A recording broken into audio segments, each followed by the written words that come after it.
da Constituinte exclusiva é interessante, até queria concordar com ela, mas quando a gente pensa que você, resolvendo a questão, o financiamento público de campanha e o voto em lista fechado, você começa a pulverizar, detonar esse sistema de castas que se desenvolve no Congresso, que vem de muitos anos, de séculos aqui no Brasil, a gente começa a pensar duas vezes, né? Porque, como falou o Adi, nós temos uma Constituinte que é das mais avançadas do mundo, e ela foi fruto de uma luta de quase uma década contra a ditadura, mais de uma década. Não tem o mesmo fermento que nós temos hoje em dia. Dizer que a direita é contra a reforma política no abstrato não é verdade. Tem uma direita ideológica que ela sempre foi contra as conquistas, grandes conquistas que nós tivemos na Constituição. O governo Fernando Henrique passou o tempo, os seus 8 anos, demolindo o capítulo da ordem econômica, e não avançou mais, porque nós conseguimos eleger Lula antes deles concluírem o serviço, né? É possível que, esses setores conservadores, a partir de uma proposta dessa, possam se reaglutinar e se reorganizar. Aquela comissão do Vacareza, que não era para dar em nada, entre as suas propostas, além de manter o financiamento privado, junto com algum tipo de financiamento público, ela fala lá claramente a proposta do voto facultativo. Isso arrebenta o voto popular e o voto do nosso partido, por exemplo. Esse negócio de voto distrital, é o voto chamado voto majoritário, ele arrebenta a possibilidade da representação das minorias. Um João Willis jamais se elege no esquema desse. São propostas reacionárias que podem muito bem, como você falou, através dos deformadores de opinião que é a grande mídia, se tornarem, empolgarem a população brasileira. Não é alguma coisa tão simples. Então, a minha questão é que a questão da Constituinte exclusiva, ela não se confunde, não se determina como reforma política. A reforma política é essa questão, hoje em dia, determinante, é o financiamento público de campanha e o voto em lista fechada. Não vejo problema dessa ADIM sendo votada, como parece que vai ser, decretando a inconstitucionalidade do financiamento público. Isso vai ser uma grande comoção. Aliás, ao contrário, vai ser uma comoção que nos favorece. Aí sim, na minha opinião, vale a pena levar a massa para a rua para defender essa conquista e garantir esse financiamento público no Congresso e nas ruas. Muito obrigado.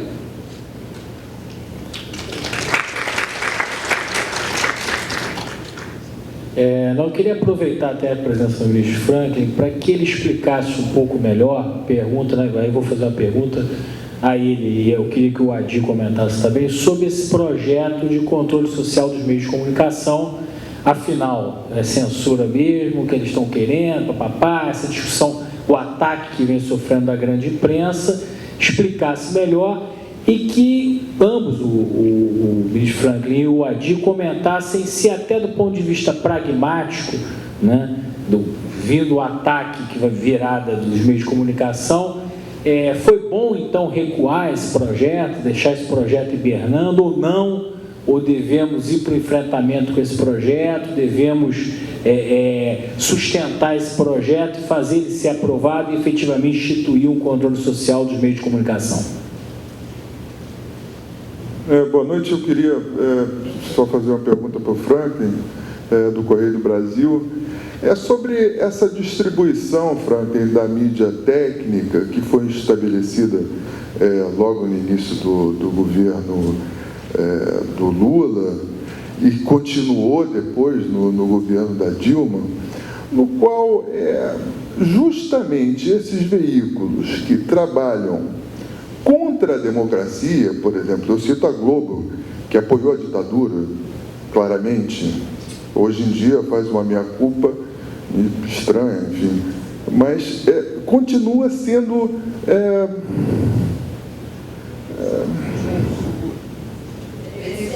beneficiada, aquinhoada, com mais de 80% da verba pública. E não é só do governo federal, é de todas as esferas, é da Câmara de Vereadores, é do Tribunal de Justiça, enfim, o TSF paga passagem para o jornalista da Globo viajar junto com o ministro. Quer dizer, me faz uma avaliação disso, Franklin, por favor. Perguntas aqui das três, pelo menos. Eu vou responder as duas que vieram de comunicação, pelo menos, vou tentar responder. Primeiro, o seguinte, eu não gosto da expressão controle social da mídia. quando inclusive formos discutindo na preparação da Conferência Nacional de Comunicação, na Confecom, eu falei abertamente aos representantes dos movimentos sociais. Acho um equívoco o uso da expressão controle social da mídia. Eu até entendo que na literatura sobre o assunto, etc., quando se fala em controle social da mídia, você está querendo dizer o seguinte, que a sociedade ter mecanismos de discussão e debate daquilo, etc. Mas quando você usa a expressão controle social, ela pode ser lida por muita gente e será lida por muita gente como uma forma de controlar a imprensa, a priori. Portanto, censura. Acho um equívoco. E os movimentos sociais, de um modo geral, entenderam aquilo e passaram a não adotar mais esse tipo de expressão. E aí foi curiosíssimo. Foi aí que quem se retirou da preparação da Confecom foram parte das organizações empresariais, a maioria delas, porque a questão do controle social dava a eles o discurso: nós não podemos estar junto com quem quer nos controlar. Foi que tirou isso. Então, eu sou contra a expressão controle social da mídia. Eu acho que nós precisamos de regulação das comunicações eletrônicas. O que é comunicações eletrônicas? Radiodifusão e telecomunicações. Ambas são concessões do Estado. E é inadmissível que concessões do Estado não tenham regulação. Tem na energia, tem no gás, tem na água, tem no transporte urbano, tem no transporte aéreo. Tudo que é objeto de concessão pública tem regulação, ou seja, tem regras que precisam ser cumpridas para que se faça a concessão e para que depois se fiscalize se a concessão está cumprindo seu objetivo. A única que não tem isso é a comunicação pública, porque a telecomunicação ainda tem, a radiodifusão não tem nada. A radiodifusão não tem nada. E não tem porque sempre que vai querer se estabelecer algum tipo de regulação, o discurso que vem é o discurso que está se atentando contra a liberdade de imprensa. Não é de hoje, não. Já fizeram isso com o Jango lá atrás, em 73, quando se aprovou o Código Brasileiro de Telecomunicações, que, aliás, é o que rege até hoje a radiodifusão. 51 anos depois, é de 62, vai completar 52, é de 62. É o que rege a radiodifusão. Ou seja, é o que não rege, finge reger a radiodifusão, porque naquela época não tinha televisão a cor, nós não tínhamos cadeia de rádio e televisão, nós não tínhamos satélite, não tínhamos nada. Existia mais televizinho do que televisor no Brasil. Né? Naquela época haviam 2 milhões de televisores no Brasil, hoje são 100 milhões, é outra situação. Ou seja, é evidente que aquele código não pode reger. Então, é necessário que nós temos regulação. Por quê? Porque é uma concessão. E que regulação é essa? É o que está na Constituição. É apenas tirar da cristaleira, entende? Tirar da prateleira e botar na vida real. Para isso, precisa aprovar lei, porque ali são princípios. E quais são esses princípios? Primeiro, quem tem imunidade e goza de foro especial não pode ter concessão do Estado. Então, quer dizer o seguinte: deputado, senador e juiz não pode ter rádio, não pode ter televisão. Tem que haver uma complementaridade entre o serviço na comunicação social, entre o público e o privado e o estatal nas concessões. No Brasil é quase tudo privado. Tem que se ver isso também. Claramente a Constituição diz, na comunicação social não pode ser objeto de monopólio ou oligopólio. Nós temos uma das imprensas mais oligopolizadas do mundo. Isso precisa ser revisto também. Tem que ter mecanismo de proteção à família, à criança, etc. Isso tem que ser visto também. Tem que ter cotas para produção independente. Isso precisa ser visto também. Está tudo na Constituição, não estou acrescentando nada de novo. Tem que haver produção regional e respeito à cultura nacional e promoção da cultura nacional. Isso também está lá. O que tem que fazer está mais ou menos ali. Tem que haver uma cobertura equilibrada e isenta. Isso está tudo ali. Agora, bota isso na lei, tem que cumprir. Nós não temos leis que regulem, nós não temos ambientes que regulem e nós não temos agências que regulem. Então, fica essa situação que está aí. Agora, não é à toa que cada vez mais na sociedade esse tema está em discussão. Então não é algo que censura, não é. Censura é o seguinte: quem viveu censura, a ditadura sabe disso, não pode publicar isso. Tem um cara dentro da redação dizendo não pode publicar. Não tem nada disso. Mas é o seguinte: se você publicar uma coisa dizendo que você amarrar um negro, você publicar não, alguém na televisão falar, amarrou um negro no poste, deu-lhe umas porradas, cortou a orelha dele, e se é assim mesmo, que alguma coisa ele fez, ele merece, a televisão que fez isso tem de responder pelo que está fazendo. Uma regulação que não pode estimular o racismo, não pode estimular o preconceito. Agora, ao mesmo tempo, garante a liberdade de imprensa, garante o sigilo da fonte, mas isso são coisas que não podem fazer. Então, minha posição a respeito disso é muito clara, e eu acho que se perdeu tempo, porque essa não é uma discussão fácil, é uma discussão complicadíssima. E por que essa discussão não vai para frente? Por isso que falou o senador aqui. Porque a maioria dos deputados e senadores olha assim, para que eu vou comprar uma briga dessa? Não vou ganhar, vou perder, entende? Vou apanhar até dizer chega, entende? Sabe uma coisa? Eu tenho outras prioridades, e vai procurar as outras prioridades. Então, enquanto isso não virar prioridade dos partidos, dos governos, de boa parte da representação política, e no fundo não virar prioridade de boa parte da sociedade, isso entra e sai da agenda conforme as pressões e conveniências do momento. Eu acho que é algo indispensável, não é algo periférico da democracia, é algo central. E acho que o Brasil é um dos países mais atrasados que existe nessa área. Para ter ideia é o seguinte, porque isso que nós estamos propondo de uma regulação com esses princípios, isso existe em todas as democracias do mundo.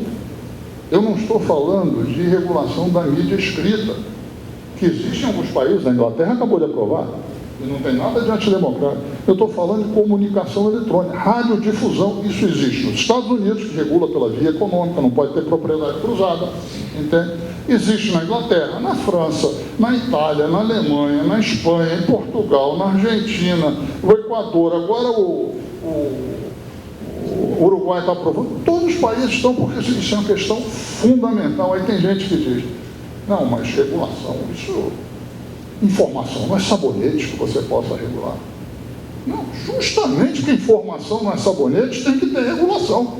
Porque senão, porque o sabonete você pode escolher o perfume, mas se todo mundo falar a mesma coisa na informação, é muito mais grave, porque todo mundo tem que usar o mesmo sabonete. Eu acho muito mais grave. Nada contra o sabonete, só alguma coisa a favor, né? Quanto à pergunta sobre a mídia técnica, eu queria dizer o seguinte, eu defendo firmemente a mídia técnica. Firmemente a mídia técnica. A mídia técnica foi um avanço no governo extremamente importante. O que é a mídia técnica? Só para esclarecer o seguinte. Cada órgão de comunicação terá na publicidade do governo, não estou me referindo à publicidade das estatais, porque elas têm demandas próprias, elas precisam... O Banco do Brasil está disputando o cartão de crédito dele com o cartão de crédito do outro banco, mas na propaganda, na publicidade do governo, a publicidade do investimento será de acordo com a participação que cada um tem na audiência ou na circulação. Ou seja, o que se chama o share da publicidade será igual ao share da audiência ou da circulação.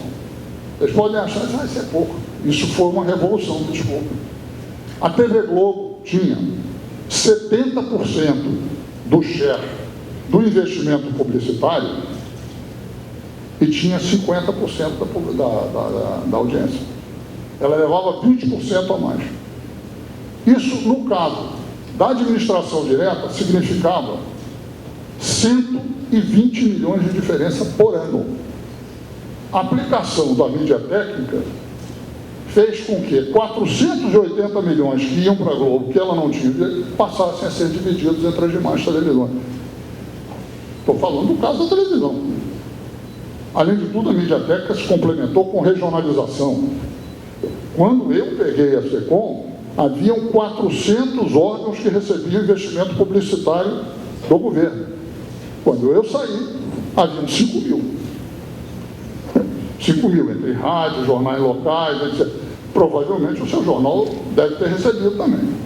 Agora é o seguinte, o governo não faz publicidade para distribuir verbas.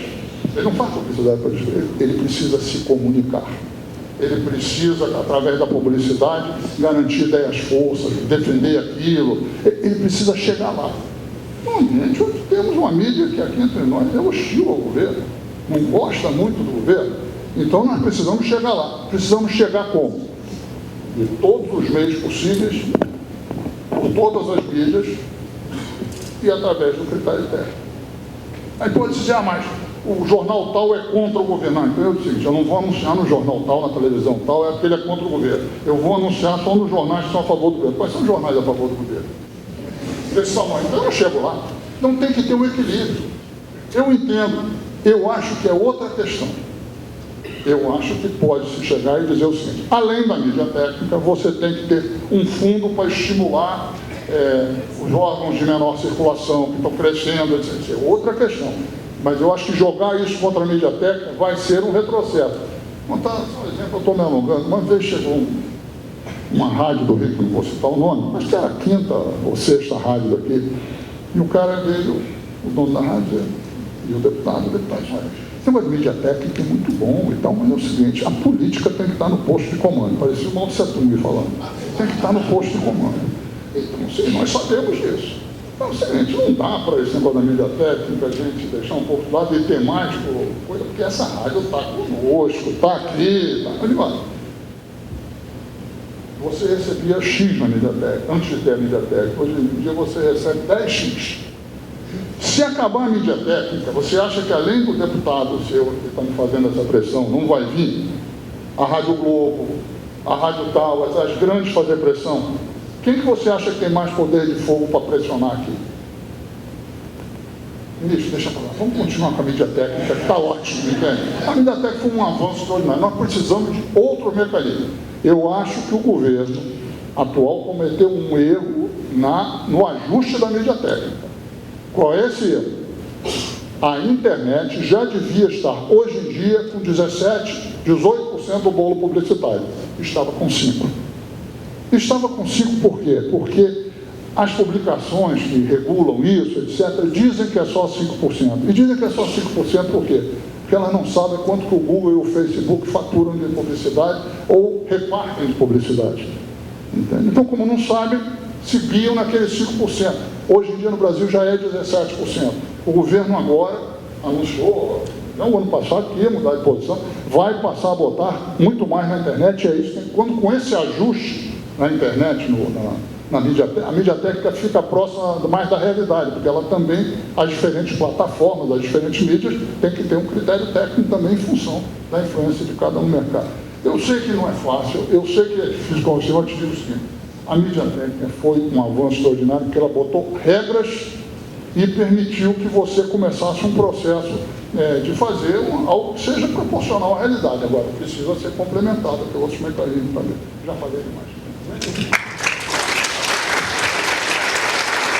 Eu vou só pedir ao Marcelo que me substitua aqui, porque eu estou precisando, eu tenho compromisso que eu não posso deixar vocês aqui, agradecendo muito a presença de todos aqui e o brilhantismo dos nossos expositores e a iniciativa desses debates, que vai ser extremamente importante. Obrigado. Voltar para o Senado, que não está pensando, não? Já tenho.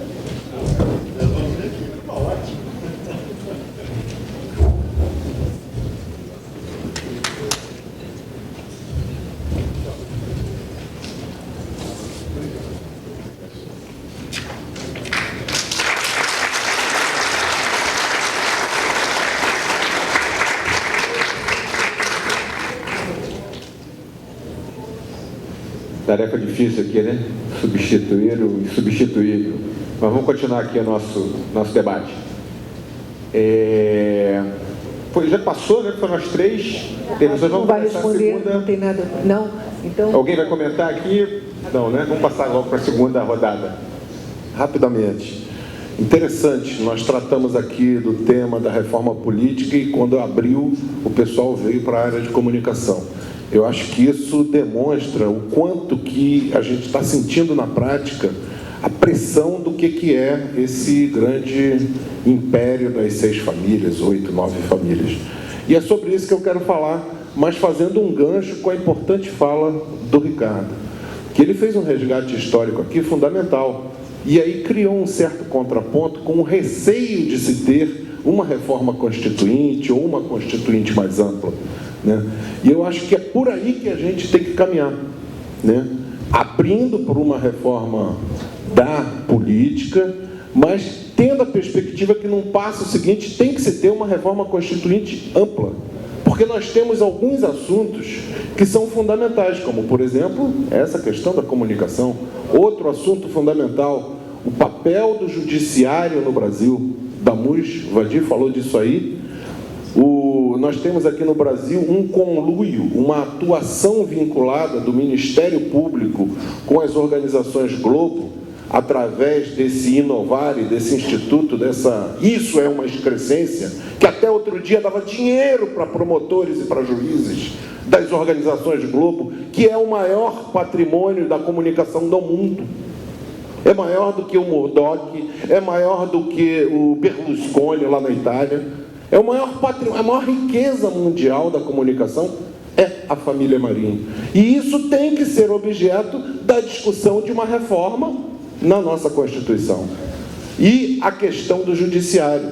Hoje a gente está vendo, fruto do embate que a internet promoveu divulgando os erros do sistema aí desse julgamento do mensalão, né? Nós vimos o que significou a posição do judiciário brasileiro, que é um dos judiciários, hoje todo mundo sabe, um dos mais poderosos do mundo, em contraposição às grandes democracias mundiais, que têm um sistema judiciário onde é um poder constitucional, diferente do que é no Brasil. E isso fica também aí para discussão, por favor. Eu queria perguntar ao Franklin sobre o marco civil, né, da internet, se ele pode representar um avanço na democratização dos meios de comunicação.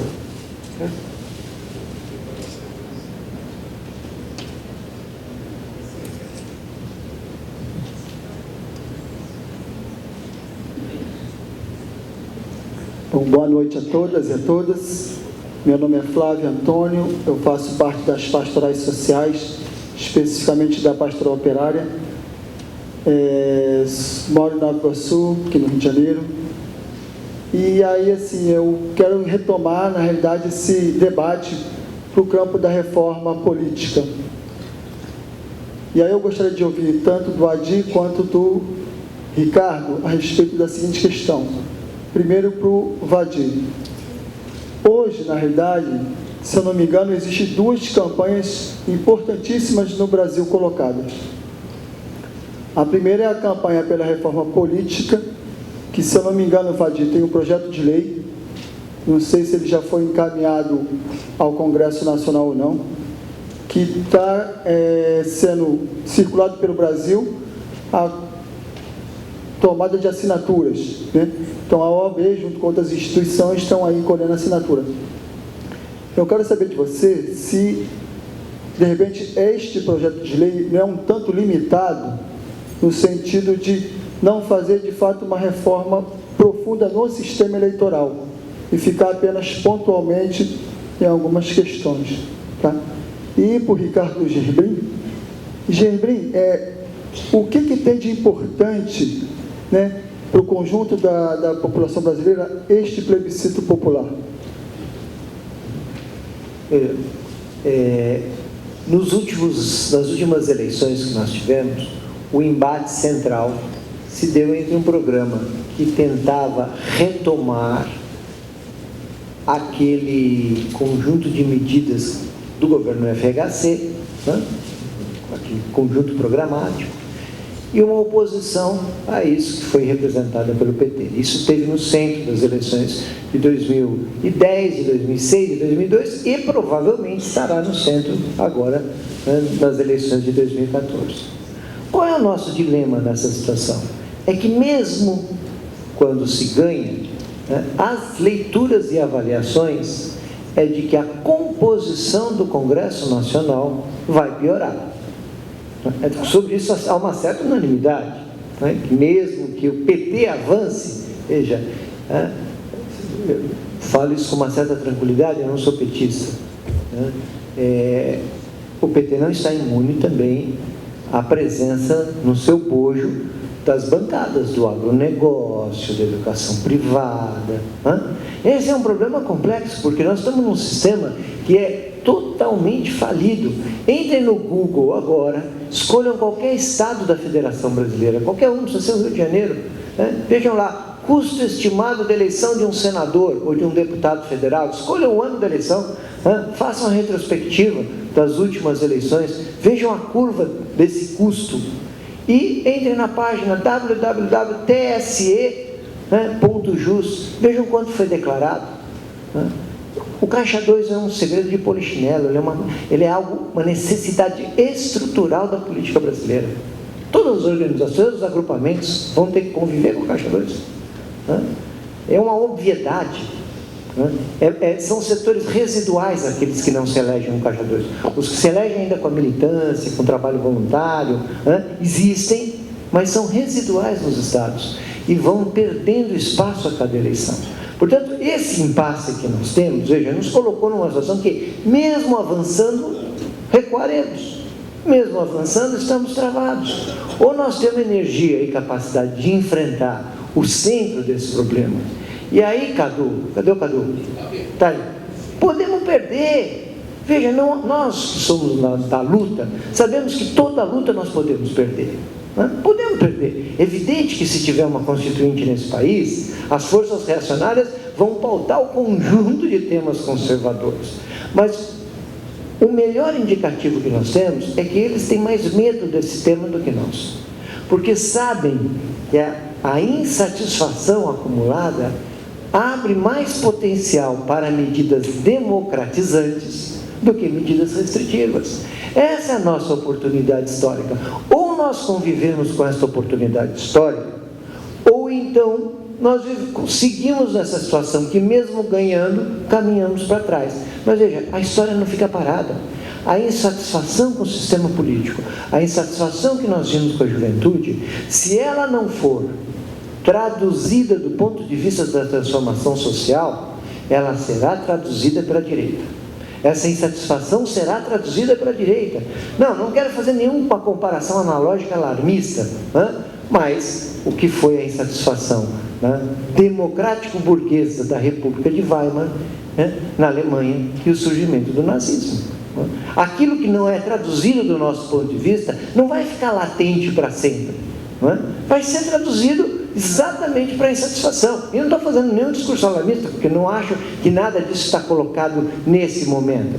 Mas ou nós somos capazes de proporcionar uma medida avançada, ou não vamos achar que a história vai ficar paralisada, esperando que essa insatisfação, termino dizendo, é muito grave que os jovens que saíram às ruas tenham entendido que as bandeiras vermelhas, que as bandeiras das organizações são o símbolo da burocracia e não mais o símbolo da transformação.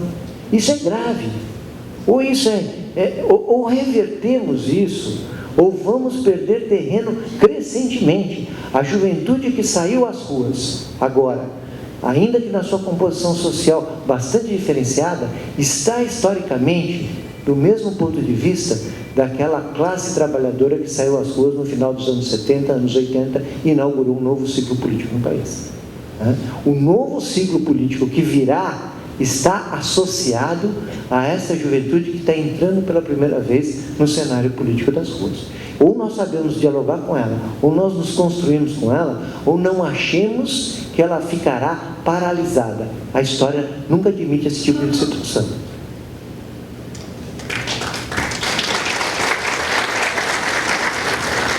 Olha, o que a OAB apresentou à sociedade foi proposital, foi propositalmente a limitação a itens, mas que não são itens superficiais.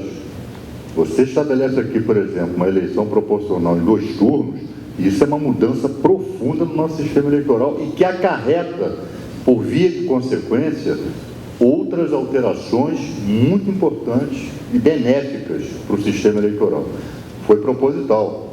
Nós temos que lembrar, o negócio da PEC 37 por aqui, não era a PEC da corrupção coisa nenhuma. Não era a PEC da corrupção coisa nenhuma. E nós vimos lá algumas entrevistas, pô, isso aqui é o quê? Uma nova marca de refrigerante? Que diabo é isso? E as pessoas... É engraçado. Nós vimos lá nas manifestações agressões, né? Aliás, até outro dia nós fizemos lá um seminário sobre o comício da Central lá na UERJ, e o pessoal da Globo queria me entrevistar. Foi uma entrevista clandestina, nós tivemos que ir para um andar lá na UERJ, não tivesse ninguém, estavam descaracterizados, cobriram a luz, e o jornalista falou para mim, olha, isso não pode, pô, se me virem aqui, a gente vai entrar no cacete, né? Mas ao mesmo tempo em que fazem isso, né, compram a pauta da mídia. O negócio da PEC 37, por exemplo. Né, e o Congresso, automaticamente, né, foi unanimidade a votação, praticamente. A unanimidade, a PEC foi rejeitada quando havia, no primeiro turno, tido maioria pela aprovação. Então, e outra coisa, eu particularmente, não é só bancada do agronegócio, não é só bancada da educação, a bancada fundamentalista está crescendo a beça nesse país. Né? Uma comissão de direitos humanos da Câmara dos Deputados, que é empolgada, que é assaltada, né, pelas bancadas aí dos fundamentalistas, eu tenho medo de a gente pautar uma cena. Primeiro, nós não temos movimento social para isso ainda, progressista, para reformar a Constituição profundamente. A nossa Constituição não é ruim, é um equívoco achar que a nossa Constituição é ruim, porque não é. Um dos defeitos da Constituição está nas suas virtudes. Ela tem muitas normas programáticas que desafiam legislação complementar ou ordinária para regulamentar, como é o caso da questão dos médicos. Né? Ela desafia, é verdade. Agora, no seu enunciado programático, não é uma Constituição, e nós colocarmos em risco conquistas que nós obtivemos para fazer uma reforma ampla constitucional sem movimento social para isso, que essas demandas das ruas, rapaziada, ainda precisam ser melhor entendidas. Isso não está claro ainda, aonde isso leva. Eu, particularmente, foi proposital por parte da OAB. Eram aquelas medidas importantes, não são medidas superficiais, importantes, que implicassem numa alteração profunda e imediata do sistema político eleitoral, mas que não desafiasse a reforma da Constituição. Rapaz, nada me diz que numa Constituinte aí mais ampla não se aprova o voto distrital. Onde é que está dito que nós temos correlação de forças para garantir isso? Né? Então, eu particularmente, quando a OAB depois se manifestou contrariamente à proposta de constituinte exclusiva pontual para a reforma eleitoral, política eleitoral. Eu continuo achando que seria interessante para contornar esse corporativismo do Congresso. Para isso tem que ter movimento social, tem que ter campanha pelo plebiscito popular, eu concordo plenamente. Agora, uma reforma mais ampla da Constituição, eu não acho que esteja nos horizontes, e acho que é pouco prudente nós estarmos defendendo isso aqui. A turma reacionária top, a bancada fundamentalista top. Daqui a pouco a gente vai ver Bolsonaro aí, presidindo. E quase conseguiu, hein? A comissão, de novo, a comissão de direitos humanos. Eu, particularmente, penso assim. Peraí. Perdão? Puxa, foi mal. Bom, eu acho que a aprovação do Marco Civil da internet, se vier a ser confirmada no Senado, os termos mais ou menos que for aprovado na Câmara, e eu acredito que a tendência é nesse sentido, será uma vitória extremamente relevante. Não é porque, vamos dizer, ele impede qualquer coisa no futuro, não, porque eu acho que estabelece princípios muito claros, muito sólidos, entende? Para garantir que a internet seja um terreno de liberdade. E eu acho que basicamente são 3 princípios. O primeiro, da neutralidade da rede, ou seja, as companhias que detêm as redes não podem definir uma coisa que paga mais e que paga menos.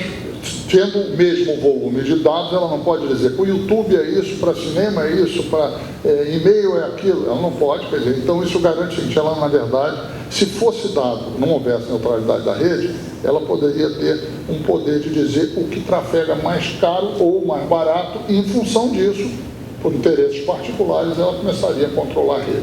Então isso é uma vitória extremamente importante, a questão da neutralidade. A segunda, a privacidade, entende? Ou seja, os dados não serem dados que são disponíveis para a companhia, mas serem dados, entende? Quer dizer, que não podem ser usados sem consentimento das pessoas, porque do jeito que eles usam para qualquer coisa.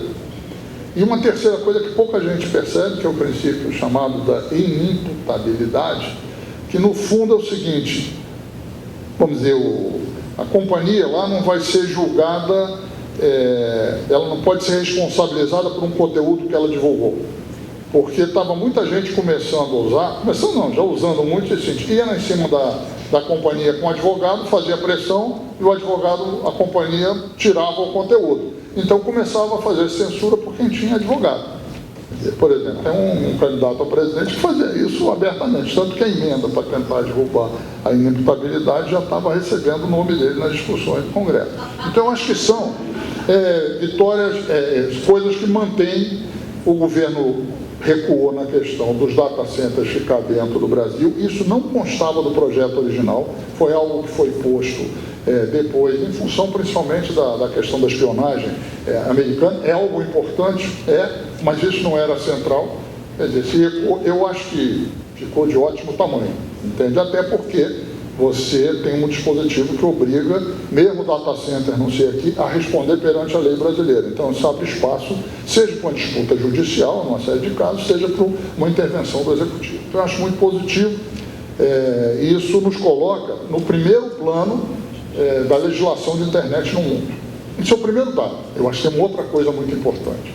Foi importante porque eu acho que o governo peitou grandes grupos econômicos ao exigir colocar urgência constitucional no projeto, ou seja, ao dizer o seguinte: depois de um certo tempo, trava a pauta do Congresso se não votar isso, então eles não podiam ficar empurrando com a barriga eternamente, vamos dizer, a bancada das teses não podia empurrar com a barriga eternamente esse problema e evitar votar, foi obrigado a votar. E vocês acompanharam o grau de tensão que foi esses últimos tempos, porque parte do PMDB, ou a maioria do PMDB da Câmara, aliada à oposição, se uniu para derrubar isso que está aí, achando que com isso a Dilma ia recuar. E acho que a Dilma teve uma atitude muito boa, se manteve firme, pagou para ver e, na verdade, derrotou o outro lado. Entende? Então, eu acho que isso foi muito importante. Eu queria tocar só uma questão que eu acho que esse debate dessa questão, se é constituinte exclusivo, ou se faz um projeto onde você tenta lidar com o que você considera os pontos principais da reforma política, eu acho que é um debate com riqueza extraordinária. No fundo, o que a gente está debatendo aqui é a essência para onde nós vamos. Nós todos concordaremos até que os pontos principais é o sistema eleitoral e é o sistema e a questão do financiamento. Quando você fala na Constituinte e quando você mobiliza para a Constituinte, o objetivo eu tenho que quebrar o ferrolho que impede qualquer mudança. Mas ele tem o risco que o Adir está apontando. Você pode abrir para uma situação onde, na verdade, de cambulhada acabam vindo outras coisas, tipo o voto do distritão, uma série de outras coisas. É um problema. O voto facultativo, que é um absurdo. Não, e outras coisas que aparecem aí, vamos coincidência de eleição, como se fosse ruim bater na porta do eleitor de 2 em 2 anos. Vamos só bater de 4 em 4, como se isso... Quer dizer, tem uma porção de coisa. Então tem um risco. Entende? Por outro lado, você concentrar nos 2 pontos, etc., você pode ter o risco de não conseguir quebrar o ferrolho. Então, tem problema nas duas. Qual é que é melhor? A melhor é a que saia, entende? Agora, como é que a gente faz a que saia? Alguém sabe por antecedência? Ninguém sabe. Eu acho que nós vamos ter que jogar nas duas, entende? Sabendo que vai ter que dar tempo para as coisas amadurecerem um pouco. O essencial é o seguinte: não vamos nos dividir em questão de tática. Entende? Nós temos que ter claro o seguinte: na hora que definir mais ou menos para onde vai, entende? Acho que com tudo, porque nós já não somos tão fortes assim para poder nos dividir numa questão como essa.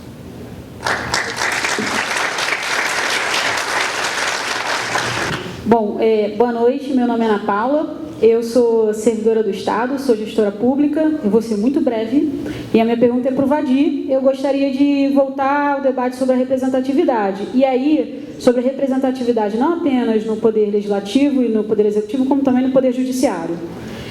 Eu gostaria de saber a sua opinião, Vadir, e se os outros quiserem comentar, fiquem à vontade, sobre a possibilidade de um sistema que conjugue tanto um aspecto meritocrático quanto um aspecto de eleição, semelhante a como é a eleição de um promotor nos Estados Unidos, para o Poder Legislativo e Executivo, mas fundamentalmente e mais importante para o Poder Judiciário. É só isso, obrigada.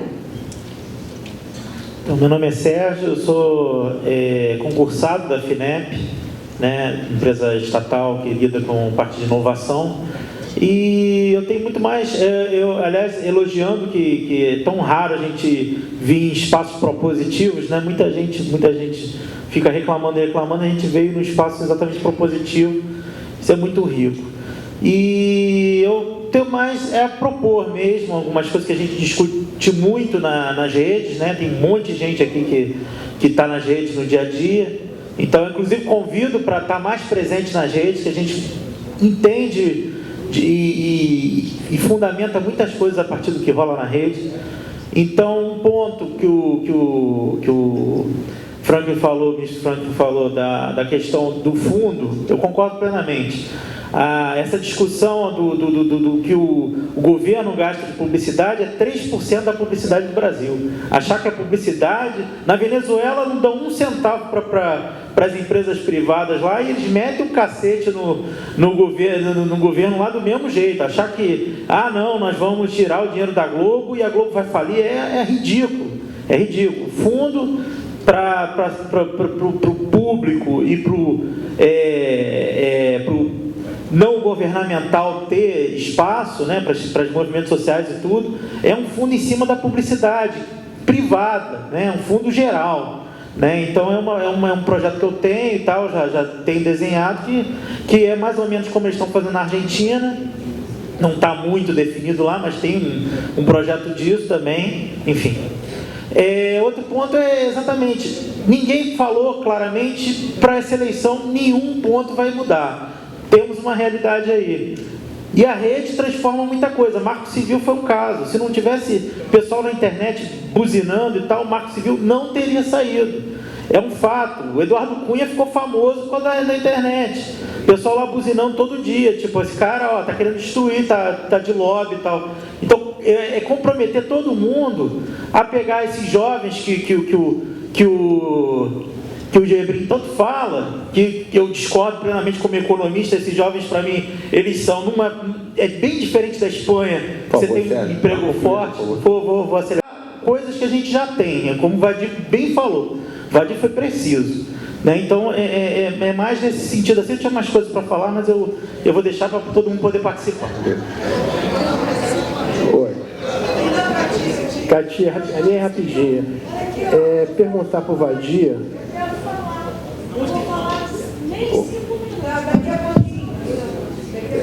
Oi, a minha pergunta é para o Adi, né? Aquela proposta da OAB para eleição proporcional de 2 turnos, primeiro no partido, depois fazer uma lista de 10 candidatos, a lista fechada. Eu queria saber em que países já está sendo usado, testado, há quanto tempo, como é que foi, deu certo, né? Para a gente ter como modelo. E aproveitar a oportunidade, uma coisa que me incomoda muito, acho que deve incomodar muita gente, é os ministros do Supremo com cargo vitalício. Seria possível alguma coisa de ter mandato os ministros do Supremo? Só isso. Obrigado.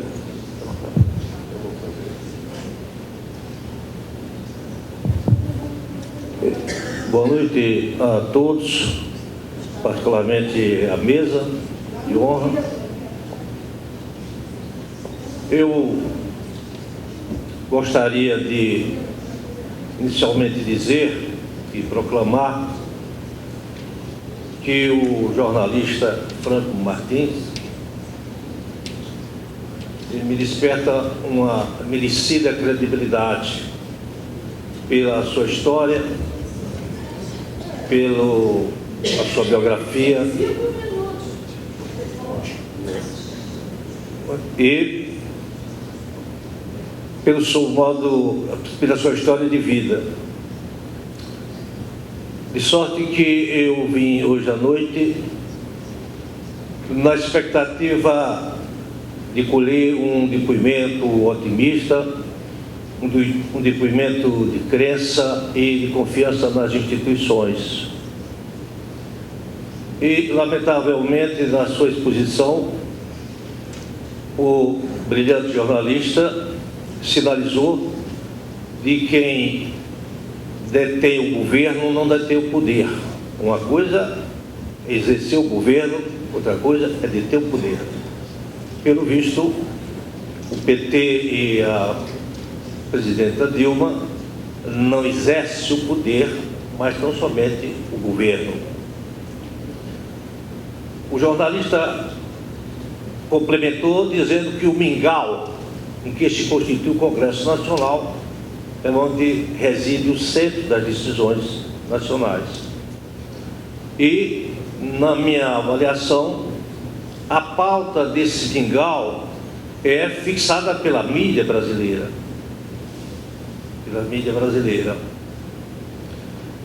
E, por outro lado, quando se pede conclua, por gentileza, a mobilização popular, a participação popular, se esquece de uma postura crítica acerca da elite da liderança que representa as forças populares, as forças democráticas, que se dividem. Por exemplo, há 2 dias eu ouvia Roberto Freire fazendo um discurso no parlamento idêntico ao do deputado líder de partidos de direita no episódio da regulamentação do marco regulatório da internet contra. Eu vejo, só para concluir, um rapaz como o Eduardo Campos, que naturalmente é capaz de ter nascido no exílio, que a mãe foi exilada e o avô foi exilado, também fazendo pronunciamento contra a presidente Dilma, que tem uma história, uma biografia, que todos deveriam respeitar, sobretudo aqueles que viveram aquele momento da vida nacional. E muitos me diziam, naquela época, Frank, que a esquerda só se une na prisão e na democracia se divide. Eu queria apenas fazer esse registro e apenas só complementando, porque se falou aqui no Judiciário, eu sou do Judiciário, eu sou da diretoria da Associação dos Magistrados Brasileiros. E outro dia eu falava com um dos ministros, eu não quero aqui revelar o nome, onde eu, pela intimidade que ele tem com a presidente, que se deveria, no procedimento de escolher ministro identificado com a sociedade. Porque, em síntese, aplicar bem a Constituição é satisfazer o desejo do povo, pois quanto à Constituição é a expressão do sentimento popular, do sentimento da sociedade. Então, o ministro, se fosse humilde e modesto, poderia se voltar para a sociedade e para o povo e para a população e indagar como é que os senhores gostariam que essa Constituição fosse interpretada. E não, já quase 5 minutos, por favor. E não se preocupar do curso feito na Alemanha, seria 1 minuto explicado na Alemanha. A mesa está sendo flexível. Por favor. O senhor desculpe se porventura me excedi ou se eu fui inconveniente, mas a ideia foi só de prestigiar o eminente cientista político e ele tranquilizar um pouco. Obrigado. Continuamos agora, finalizamos, é melhor assim? não é? Porque aí vamos estar falando do que tem que falar. Aqui, minha senhora.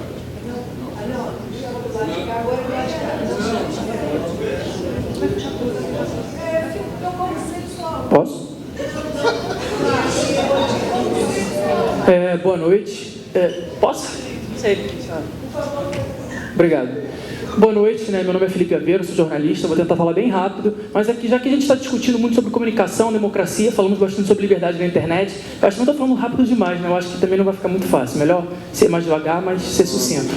Eu queria trazer um pouco da questão, assim, resvalando um pouco na política internacional, falar um pouco do caso do Edward Snowden e do Julian Assange, que são duas pessoas que, através do projeto do Wikileaks, que é um projeto de jornalismo, é um projeto que parte de um mote muito básico, que é a segurança e a privacidade para os pequenos e transparência para os grandes, os grandes estados e as corporações. E são criminalizados pelos Estados Unidos, da mesma forma como os movimentos sociais são criminalizados aqui no Brasil, tanto pela grande mídia quanto pelo governo. Então você tem hoje lá o Julian Assange, que está há mais de um ano na Embaixada do Equador em Londres sem poder sair, e você tem o Snowden lá em Moscou, no asilo temporário, querendo, porque quer muito poder estar aqui no Brasil, é uma pessoa que contribuiu de uma certa forma para revelar o grande sistema de vigilância em massa que o governo norte-americano promove em todo o mundo através das comunicações, com conivência das empresas, do Google, da Apple, etc. E você tem nesse momento... Perdão, vou concluir. Isso é um grande atentado à democracia, Quando você vê a Ione Sanches, que é cubana, o pessoal fala, pô, essa mulher é perseguida, mas quando é uma pessoa que é perseguida pelo governo norte-americano, a gente esquece. Então eu queria saber a opinião de vocês, se vocês acham importante para a democracia, para a liberdade de comunicação da internet, que a gente dê asilo ao Snowden aqui no Brasil, e vou encerrar por aqui. Vou encerrar, porque não posso falar mais do que isso. Obrigado. Boa noite, eu sou João Carlos Bezerra de Mello, economista. Eu quero primeiro me penitenciar confessando que eu não li o anteprojeto de lei elaborado pela OAB.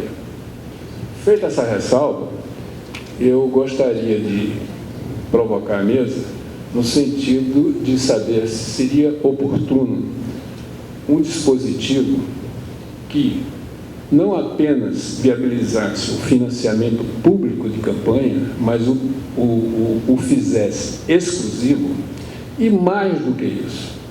E nesse ponto eu abro um parênteses para dizer que esse trabalho provavelmente envolveria profissionais de outras disciplinas que não de ciência política e de direito, porque é uma questão estritamente operativa.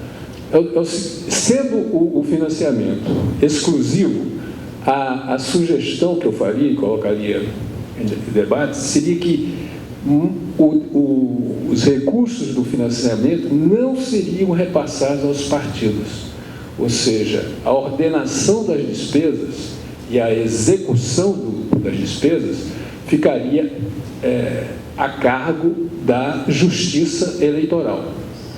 Esse é um ponto. O outro ponto que eu gostaria de saber, mais uma vez ressalvando que eu não li o anteprojeto, é qual a ideia prevalecente a respeito de se disciplinar o número de partidos políticos, que temos 32. E isso... Conclui, companheiro, por favor. Pois não.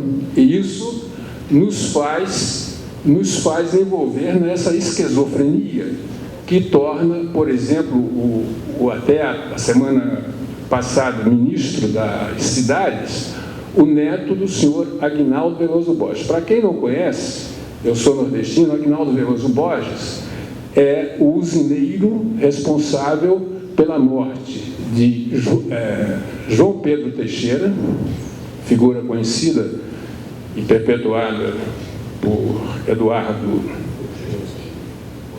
Coutinho, e depois da crise que eclodiu no movimento de 64, já nos anos 70, de Margarida Alves, uma líder campesina de Alagoa Grande, na Paraíba.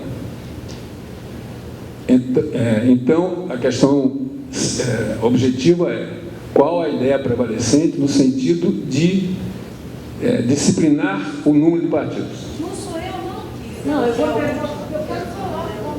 falar algo.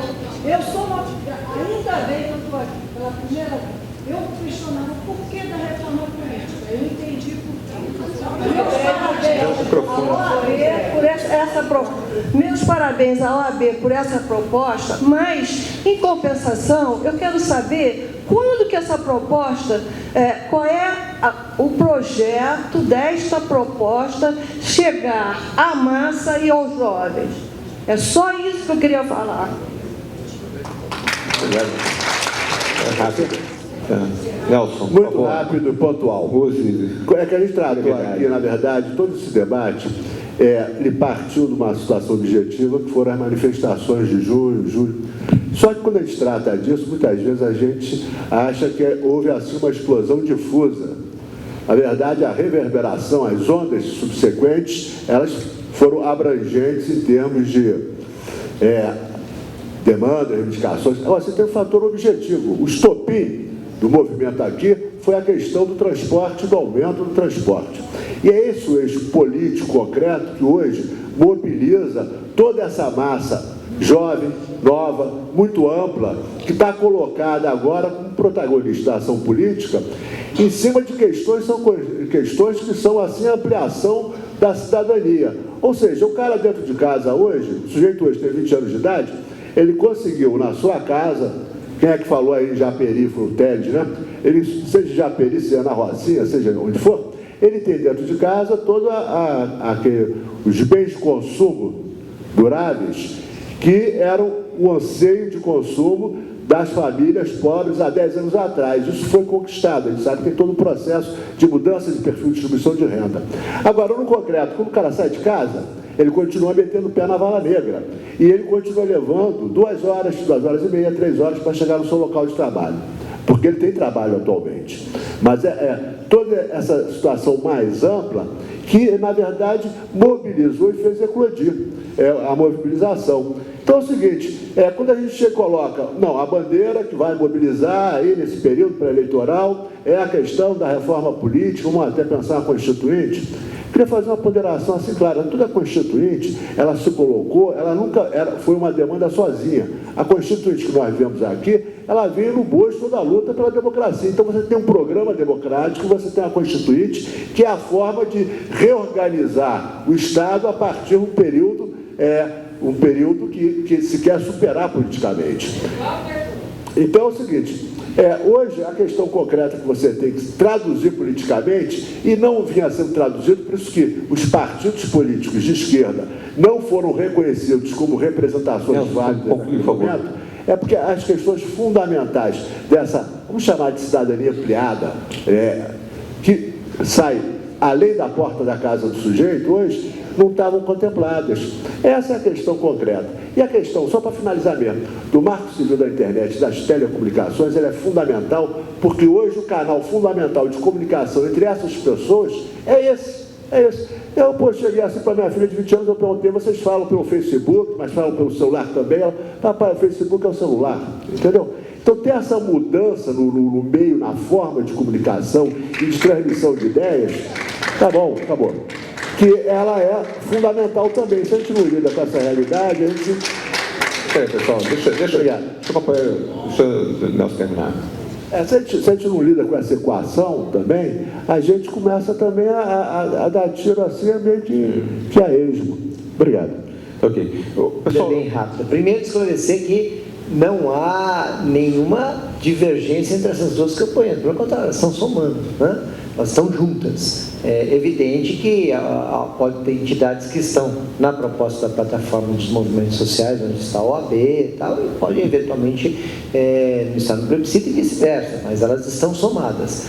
Qual é o problema que leva a essa somatória? Veja, a proposta e iniciativa da plataforma dos movimentos sociais, que é onde a OAB está junto, ela sofre o problema desse sistema político, porque vamos arrecadar, eu também estou coletando assinatura para ela, mais do que o número necessário, na faixa de milhões de assinaturas, e esse projeto vai chegar no Congresso e qualquer parlamentar, independente da sua representatividade, pode mudá-la completamente, porque a sua emenda, o seu substitutivo, aliás, chegando no Congresso, ela já vai ingressar no bojo dos substitutivos existentes sobre a matéria. Ela desaparece, ela é um projeto a mais.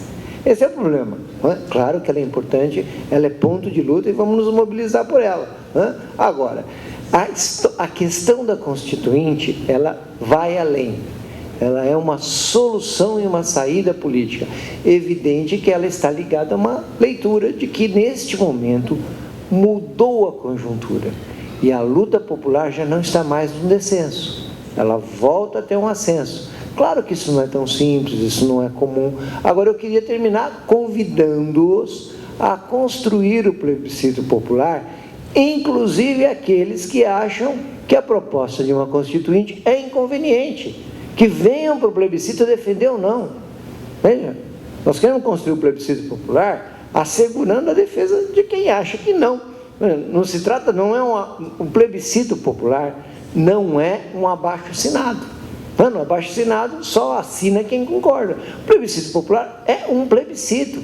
E se as pessoas acham, olha, é arriscado, é perigoso, é inoportuno convocar uma Constituinte, participem do plebiscito popular. O plebiscito popular é a resposta da sociedade à recusa que o próprio sistema político teve em pautar uma questão que dava 85%, 86% entre os manifestantes, que foi colocado pela presidenta da República, portanto ela tem representatividade na sociedade, e que é um ponto de pauta dos movimentos e das maiores organizações sociais do país. Portanto, nós queremos discuti-la. É essa a única questão. E eu os convido a nos ajudar a organizar o plebiscito e fazer com que esse plebiscito aqui no Rio de Janeiro supere a casa dos votos que conseguimos na ALCA em 2002.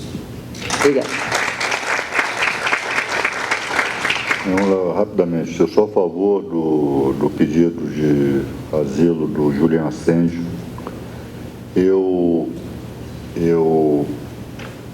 Essa questão de eleição direta para juiz, confesso que algumas décadas atrás eu era um ardoroso defensor disso. Não que tenha me tornado contra, mas acho que o sistema de poder judiciário, ele não é um centro de representação. O juiz não te representa, né? O papel do juiz é outro. Eu acho que o judiciário tem que ser, sim, democratizado, sem sombra de dúvida. Dos três poderes, é o mais infenso às mudanças, é o mais autoritário, foi o primeiro a entrar na ditadura e foi o último a sair, né? Ressalvadas aí as exceções, enfim. Eleição, acho que a gente tem, até porque só tem essa experiência em alguns estados dos Estados Unidos, né? Então não é exatamente uma experiência universal. E embora a proposta da OAB, aí respondendo a tua, eu não conheço, eu acho que não há países com... Tenho a impressão de que nós não nos baseamos em experiências de outros países para propor o sistema de eleições proporcionais em 2 turnos. É uma proposta criativa, nós achamos, né? Que procura contemplar virtudes, né? De dois sistemas que hoje são distintos, né? Não há 2 turnos para eleições proporcionais, mas que visa atender exatamente essa demanda de uma melhor qualificação da nossa representação, né? Então, não há experiências, eu desconheço. Nós não nos baseamos em experiências existentes em outros países. Sou a favor, sim, da transformação do Supremo Tribunal Federal em Tribunal Constitucional, né? Para a guarda exclusiva da Constituição. Primeiro, o Supremo, em muitos aspectos, é uma espécie de tribunal de 4ª instância, né? Ainda há ações lá no Supremo que tratam de despejo, né? Segundo, de fato, quem tem vitaliciedade não pode ser guardião da Constituição, não pode. Acho que seria um sistema de mandatos, né? De mandato com direito, talvez, a uma recondução, né? E pronto, né? Mas sou, de fato, ardoroso defensor da transformação do Supremo numa Corte Constitucional, aposentando os atuais ministros lá do Supremo. Outra questão... um dos princípios, um dos direitos fundamentais aqui estabelecido pela nossa Constituição é a liberdade de associação partidária, de constituição de partido. A lei não poderia dizer só podem 5 partidos, só podem 10 partidos, ela esbarraria na Constituição. Nós temos a intenção do projeto da OAB nesse sentido também. De fato, não há espectro ideológico que esteja representado em 32 partidos. Não existe isso, né? São partidos de fancaria, são partidos são siglas de aluguel, são agremiações cartorárias, né? Com o propósito mesmo de conspurcar o sistema eleitoral. Tem que criar mecanismos que não incentivam, porque se você não tiver incentivo, se não valer a pena ter tantos partidos, não haverá, porque isso obedece a interesses materiais. E acho modestamente, que esse projeto da OAB, que está desafiando a contribuição, né, das pessoas a ele, para o seu aperfeiçoamento, eu acho que ele serve também a esse propósito, no sentido de desincentivar, que não vale a pena, não valeria a pena num sistema em que você não tem financiamento privado, né, e financiamento de empresas. Acho que quanto menos ingerência da Justiça Eleitoral houver, é melhor.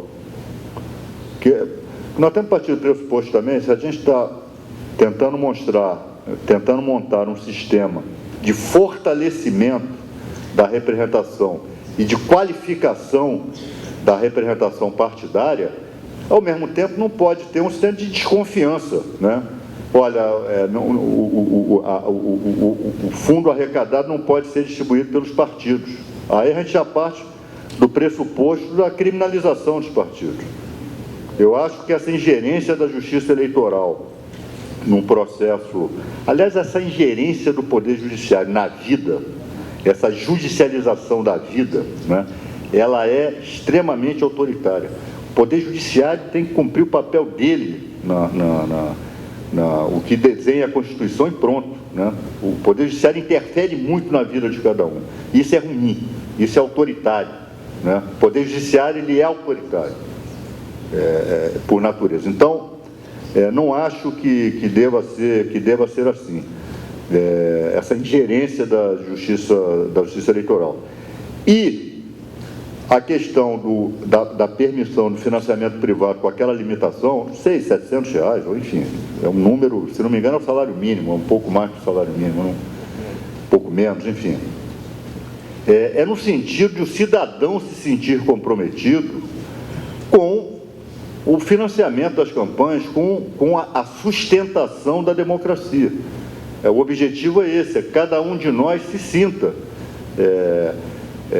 sinta responsável, se sinta partícipe também do arcabouço material que deve sustentar o processo eleitoral. O processo eleitoral é caro, seus custos devem ser diminuídos, eu repito, isso foi calculado, não foi calculado pela OAB não, foi calculado lá pelos juízes que apoiam o movimento contra a corrupção eleitoral, que com a OAB elaborou esse conjunto de proposições. Está medido matematicamente, se essas propostas forem aprovadas, reduz em 75% os custos atuais com o processo eleitoral brasileiro para as eleições parlamentares, né? Então, eu não sei se eu esqueci de abordar algum questionamento. Oi? Não, nós estamos... poxa, entrem no site da OAB, entrem no site do Movimento contra a Corrupção Eleitoral. Nós vamos ganhar as ruas com isso, junto com outras entidades. Existem assinaturas eletrônicas, existem assinaturas em papel. Eu já cometi a falha aqui de não ter trazido o abaixo-assinado, já que eu vinha debater isso.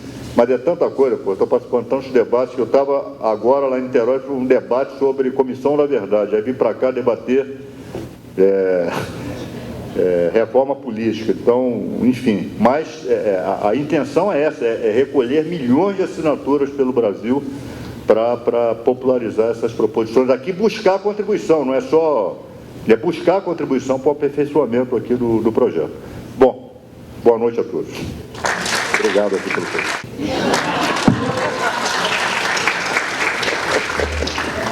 Bom, pessoal, então, boa noite a todos também. Só queria dizer o seguinte, 14 de abril nós teremos a continuidade do ciclo aqui dos debates do Casagrande com o senador Lindbergh Farias, com o ex-ministro José Gomes Temporão e o urbanista Sérgio Magalhães. Muito obrigado aí pela presença. Muito bom, né?